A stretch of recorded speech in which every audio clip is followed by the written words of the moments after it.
주님께서 여러분과 함께 성 루카가 전한 거룩한 복음입니다.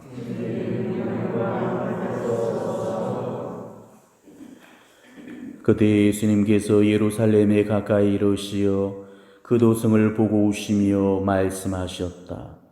오늘 너도 평화를 가져다 주는 것이 무엇인지 알았더라면, 그러나 지금 네 눈에는 그것이 감추어져 있다. 그때가 너에게 닥쳐올 것이다. 그러면 너의 원수들이 네 둘레에 공격 축대를 쌓은 다음 너를 에워싸고 사방에 조여들 것이다. 그리하여 너와 네 안에 있는 자녀들을 땅바닥에 내동댕이 치고 네 안에 돌 하나도 다른 돌 위에 남아있지 않게 만들어버릴 것이다. 하느님께서 너를 찾아오신 때를 네가 알지 못하였기 때문이다. 주님의 말씀입니다.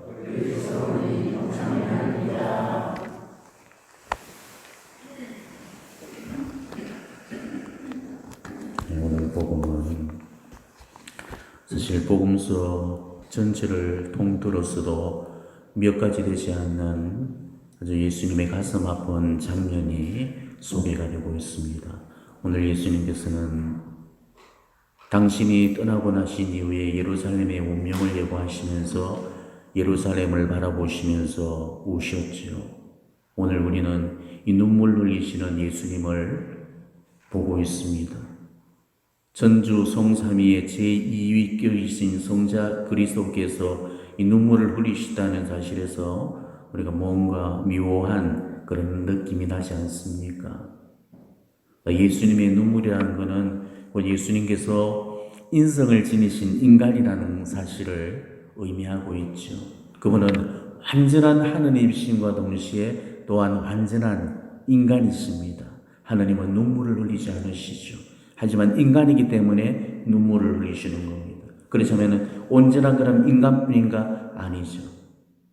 이런 어떤 문제로 인해서 우리 교회에 여러 가지 이단들이 생겨났습니다. 그 중에 한 가지가 반인, 즉 반은 하느님이고 반은 인간이라는 그런 주장을 내놓기도 했지만은 그분은 완신완인이십니다. 완전한 인간이심과 동시에 완전한 또 하느님이시라는 사실. 바로 오늘 그분의 눈물이 그분의 인성을 전적으로 드러내주고 있다는 거죠.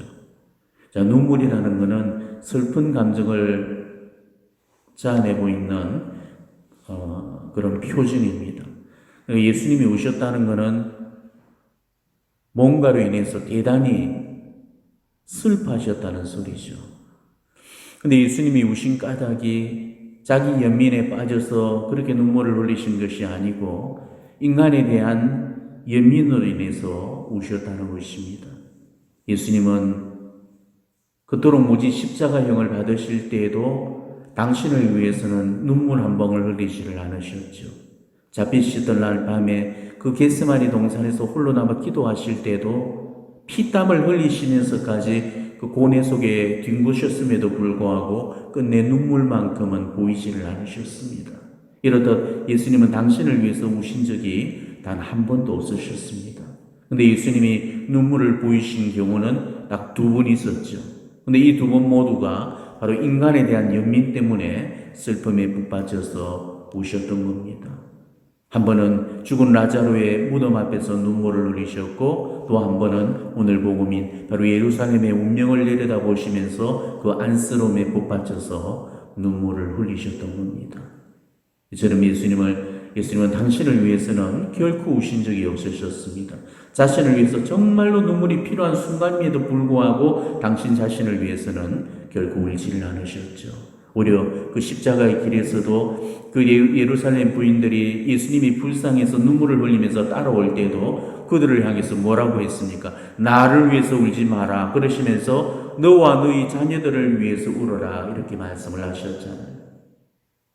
자, 그렇다면 예수님은 예루살렘을 향해서 왜 오셨을까? 예루살렘은 그냥 유대 땅의 일개 도시가 아니었습니다. 물론 유대 땅의 도읍이었고 중심지였기는 했지만 그 이상의 의미를 지니고 있는 것이죠. 이 세상 모든 나라와 영토와 지역을 다 통틀어서 가장 중요하고 소중한 곳이었습니다. 왜냐하면 하느님의 도성이 있는 곳이었기 때문이죠. 무엇보다도 다윗의 도성 예루살렘은 하나님 현존의 상징인 바로 계약궤가 모셔진 바로 예루살렘 성전이 있던 곳이었습니다. 그래서 예수님도 그 예루살렘에 오르셨을 때 장사치의 소굴이 되어버렸던 그 성전을 뒤엎으시면서 아버지의 집을 장사치의 소굴로 만들지 말하시면서 불같은 고령을 내리셨던 겁니다. 그런 거룩하고 성결한 도비 예루살렘이 죄악과 그 독성으로 치달아서 하느님의 예언자들을 죽인 것들도 모자라서 하느님의 외아들임마저도 죽이려는 그런 반역을 일삼으려고 했던 것입니다. 오늘 이 장면은 예수님께서 마지막으로 예루살렘을 올라가시는 길이셨고 예루살렘의 그 입성을 눈앞에 두고 예루살렘에 들어가시면 이제 예수님께는 죽음이 예정되어 있었거든요.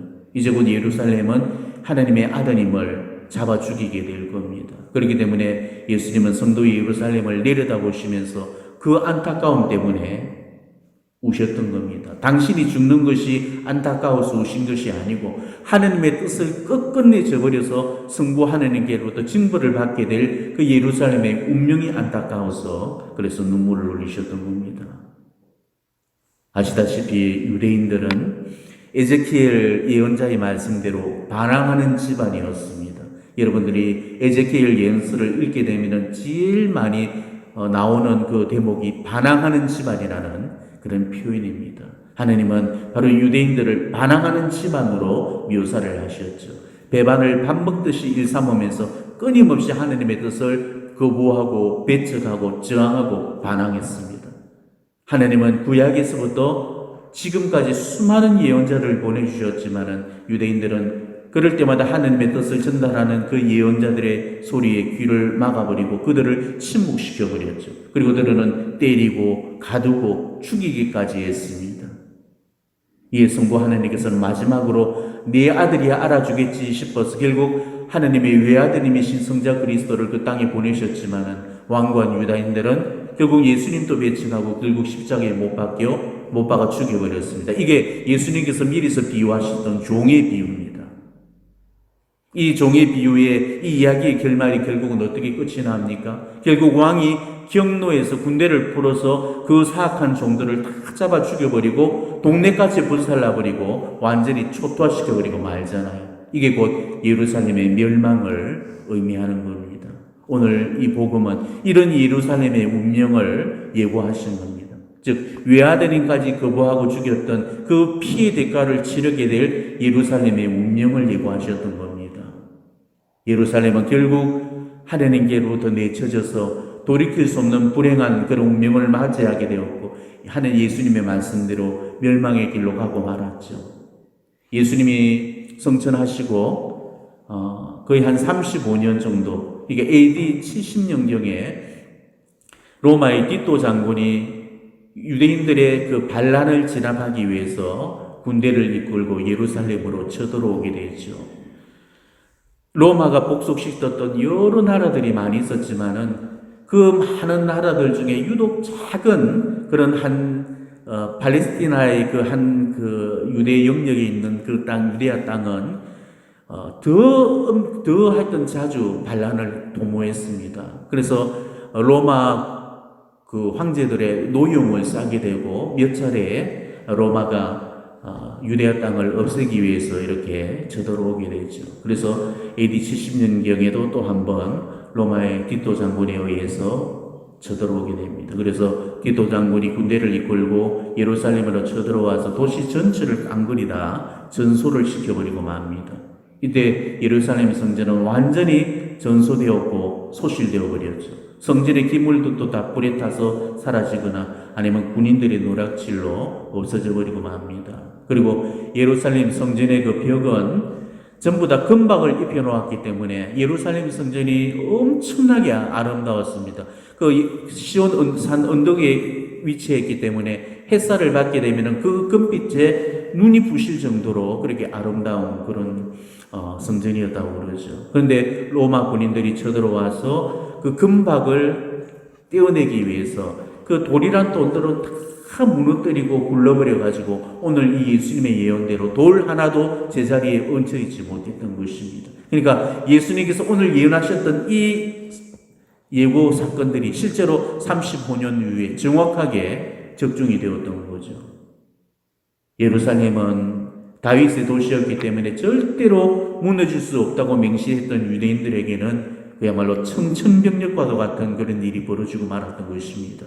수많은 유대인들이 남녀노소 가릴 것 없이 죽어갔고 또 예루살렘을 보위해서 식량 보급을 차단을 시켜서 결국은 먹을 것이 없어서 죽은 지제를 뜯어먹고 산 사람을 잡아먹는 일까지 그 성 안에서 벌어지게 됩니다. 그리고 성 밖으로 도망쳐나온 그런 유다인들은 붙잡혀서 성문 밖에서 십자가에 못 박아 죽여서 그것을 바라보는 유대인들을 두려움에 떨도록 만들어버렸죠. 이렇듯 예루살렘 성과 예루살렘 그 성전은 그야말로 완전히 초토화되어 버렸고 그 참상은 처참하기 이를 데가 없었습니다. 그리고 그 훗날에 또 얼마 가지를 못해서 이제는 아예 그 유대야 땅에서조차도 쫓겨나 버리게 되죠. 그리고 그 땅을 유대인들, 즉 이스라엘 민족들이 제일 싫어했던 민족이 바로 팔레스타인이었습니다. 즉 팔레스타인이라는 그 필리스티아인이라고 들어보셨죠? 구약 성서에 보면 그 블레셋인데 그 필리스티아 일을 가는 그런 원수 민족이었던 그 필리스티아의 이름을 붙여서 팔레스타인, 지금 팔레스티나로 부르는 이유가 바로 유대인들을 경멸하는 그런 의미에서 그 로마 왕이 붙여줬던 이름입니다. 그래서 그것이 오늘날까지도 팔레스티나라고 지금 불려지고 있는 거죠. 그렇게 해서 그 팔레스티나라고 부르고 난 이후에 그 땅에 소속되어 있는 모든 유대인들을 다 그 나라 밖으로 다 쫓아내버립니다. 그리고 결국은 그 유대인들은 나라를 잃고 전 세계를 떠돌면서 무려 1948년에 이제 지금의 이스라엘이 건국이 되어지잖아요. 그 전까지 무려 1900년 이상 유랑 생활을 해야만 했습니다. 나라도 없이 민족도 없이 그렇게 떠돌이 생활을 해야 됐던 거죠. 그러니까 완전한 멸절이 되어버리고 말았던 것입니다. 예수님은 바로 이런 사실을 미리서 내다보셨고 이런 예루살렘의 운명을 걱정하시면서 오셨던 겁니다. 예수님은 그 뜻을 당신의 운명을 염려하고 걱정하셔서 오신 것이 아니고 오히려 당신을 죽일 그 예루살렘을 걱정을 하시고 오셨다는 겁니다. 아마 우리라면 정말 이해가 가지 않을 겁니다. 지금 곧 나를 죽일 놈들인데 저런 놈들은 정말 갈아 마셔도 시원찮을 놈들인데 저런 놈들이 뭐가 불쌍하고 가여서 눈물을 흘리고 우신다는 게 아마 우리로서는 도무지 이해가 가지를 않을 겁니다. 그렇기 때문에 우리는 죽었다 깨어나도 하나님이 되어질 수가 없는 것이죠. 하나님이시기 때문에 그런 인간의 반역에도 불구하고 끊임없이 당신의 마지막 사랑까지 다 쏟아서 우리 인간을 회개시키고자 구원시키고자 하시는 것, 이게 바로 하나님의 자비입니다. 이런 하나님의 눈물은 비단 2000년 전에만 흘려진 것이 아닙니다. 지금 우리 시대에도 하나님의 눈물은 계속 되어지고 있죠. 지금 하나님의 복되신 어머니께서는 지금 우리 시대를 향해서 끊임없이 눈물을 흘리십니다. 지금 전 세계에 수많은 성상들, 스티파나 성모상들이 눈물을 흘리고 있습니다. 지금 우리 소성전에 모셔져 있는 신비로운 장미라는 그 성상도 전 세계적으로 100여 개 이상이 성상에서 눈물 내지는 피눈물을 흘렸고요. 파티마의 성모상도 100여 개 이상이 지금 눈물을 흘리고 있습니다.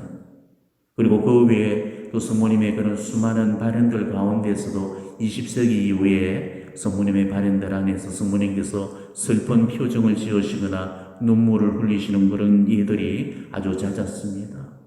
성모님께서는 파티마에 오셨을 때도 아주 슬픈 어조로 더 이상 하나님의 마음을 상해드려서는 안 된다. 그분은 너무나도 많은 상처를 입으셨단다. 파티마의 마지막 말씀을 그렇게 씁쓸하게 남겨놓고 그 파티마를 떠나가셨죠. 지금 성모님은 우리 시대를 향해서도 눈물을 흘리십니다. 이 눈물은 예수님을 대신해서 흘리고 계시는 눈물이십니다. 예수님께서 예루살렘의 멸망을 내려다보시면서 우셨듯이 지금 성모님께서는 이 세상 종말을 내다보시면서 울고 계시는 겁니다. 예루살렘의 멸망은 이미 지난 그런 역사겠지만은 지금 세상 종말은 곧 우리 시대에 도래하게 될 사건입니다. 우리는 예루살렘의 멸망을 바라보면서 지금 우리 세대의 종말을 준비해야 됩니다. 하나님께서 찾아오신 때를 알지 못해서 그 멸망이라는 그 재앙을 피하지 못했듯이 이 하늘의 복되신 어머니께서 이 세상에 찾아오신 때를 알지 못해서 우리가 대환란을 피하지 못한다면 우리 세대도 예루살렘 멸망 이상의 고통을 겪어야 할 겁니다. 이제 머지않은 그 가까운 장래에 일어날 이 어마어마한 대사건을 앞두고 예수님께서는 당신의 어머니를 이 세상에 보내주셔서 지금 세상 종말과 당신의 재림을 준비시켜주고 계십니다. 하나님께서 우리에게 보내시는 이 마지막 경고에 우리는 귀를 기울이셔야 됩니다. 하나님의 어머니께서 그토록 우신다면 왜 우실까를 우리는 깊이 생각해 보시기 바랍니다. 우리는 지금 이 눈물을 예사로 생각해서는 안 됩니다. 하나님의 마지막 경고는 피할 길이 없고 돌이킬 수가 없습니다. 그렇기 때문에 그걸 아시기 때문에 하늘의 복되신 어머니께서 우리를 향해서 눈물을 흘리고 계시는 거죠. 지금 예수님이 흘리신 눈물 그리고 성모님께서 흘리고 계시는 그 눈물의 의미가 과연 뭔가를 진지하게 생각해 보시기 바랍니다. 그 눈물 속에는 회개를 요청하는 그 의미가 간절히 담겨 있는 거죠. 인류와 세상이 창조주 하나님께로 구원자이신 예수님께로 돌아올 수 있도록 지금 우리 인류에게 회개를 촉구하고 계시는 겁니다. 우리는 오늘 예수님의 눈물을 바라보면서 또한 20세기 이후에 성모님의 그런 우시는 그런 장면들을 목도하면서 반드시 회개를 해야 됩니다. 성모님의 눈물을 보면서 회개하지 못한다면 우리는 이 세상 그 어떤 것을 바라보고서도 회개할 기회를 잃어버리고 말 겁니다. 지금 그 성모님의 눈물이 바로 나를 위해서 흘려지는 그런 눈물이라는 사실을 다시 한번 깨달으면서 오늘 이 미사 회개의 삶을 결심하면서 봉헌해 주시기를 바랍니다. 아멘.